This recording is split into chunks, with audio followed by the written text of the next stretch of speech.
We know that it is nice to get to go shopping, to look for things we really like, or to go out to eat. But all of those things cost money, and an important thing of getting older and being more mature is having a budget for our money and thinking about things like wants and needs. And so we know that things that we need are things that keep us safe, things that keep us warm or cool, appropriate for the weather, so clothing we need, things that make it so that we can rest, have a house over our head, have food that we need. So if we are hungry and there is no food at home, then bread would be a need. If we are at the gas station, we've had lunch, there's food at home, candy bars would be a want. If we are at Myers and there is a pair of socks that we really, really like, but we have 20 pairs of socks at home and socks on our feet, those socks would be a want. If all of our socks had holes in them, then socks would be a need. So sometimes it's tricky because things could fall into both categories. We know things like jewelry, perfume, makeup, new purses, those things would fall into the want category, but sometimes it's tricky, so we might need help to figure out, is this a want or a need? It is okay to spend money on wants. All of us do that. All of us save up our money and get things that we want to have. That's totally fine.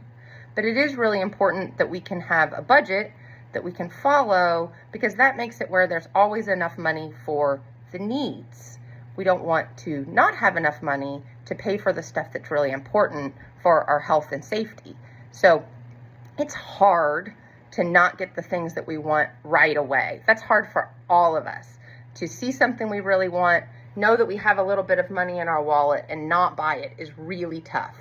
So sometimes we need some help with figuring out, one, how much money is there to spend? And two, even if there's money in my pocket to spend today, do I need that money for another day? So we've been working really hard to have a weekly budget and talk about that budget, but it's been really hard to follow it.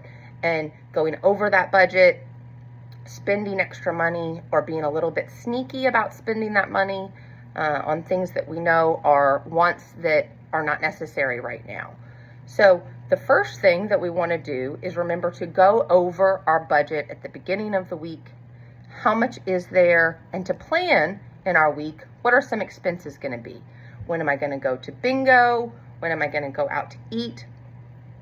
Is there anything that's maybe going to cost extra this week that I need to plan on? So I'm going to do that with mom or with anybody who can help at the beginning of the week, to write these things down, look at our money, and put it in our envelope. Then each day, when we take our money with us, we want to review our expectations. So what is okay to spend my money on today? What is the amount that's available for today?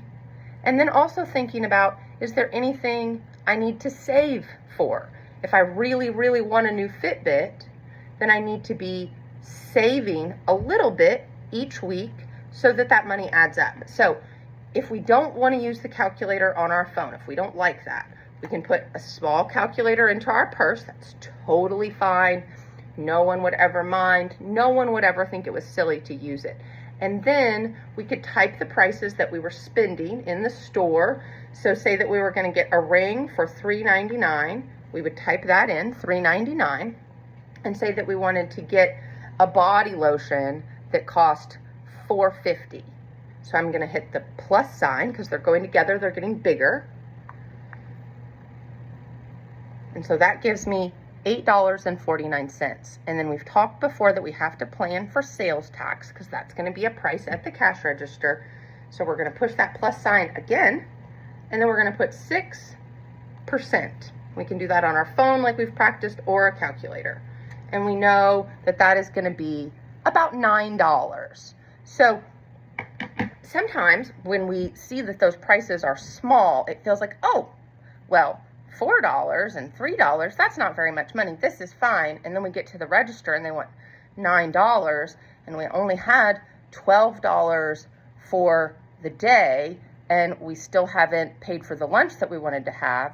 Well, if we spend $9 from our 12, we only have $3 left. So it felt like we were spending a little bit, but we spent too much of our money. So we want to have something. Either we're going to use our phone, but if we don't like using the calculator on our phone, we can pull this calculator out, or we can ask the person who's with us to help us add it up. There's nothing embarrassing about asking for that help. All of us need help with figuring out our budget and our money, and sometimes doing it on something like that makes it a little bit easier and not so confusing as trying to do it in our head. So even though it is more fun just to buy what we want, even though it is more fun to spend the money that we have and not worry about the rest of the week, we have to be mature and adult and think about our budget. So our expectations for our money and what we're going to be spending it on that week, what needs we have, what bills are coming up, and then also when we're actually out in the store, figuring out how much is going to be asked for at the register, because we need to have enough money for our day.